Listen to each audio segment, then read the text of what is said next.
ஊர் ஜனங்கள் தான் பார்க்கணும். ஒளிய சீக்கிரம் போது ஜனங்கள் பார்க்கணும். அங்கே கேட்டு இது வரைக்கும் வந்துச்சுக்கா தண்ணி.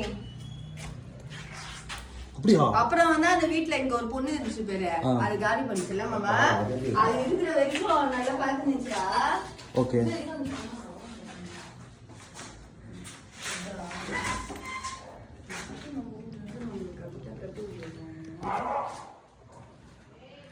அழகா இந்த ஃபேன்லாம் மாட்டி வச்சிருந்தாங்கடா. அவங்களுக்கு இந்த தண்ணி இது வரைக்கும் வந்தோன்னா அப்புறம் தான் கருது. ஒரு கபோர்டு ஏறிச்சுங்க.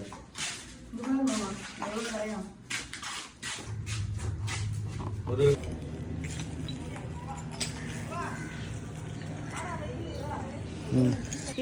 சாமி எங்கேயோ போட்டேன், கீழே போட்டேன்.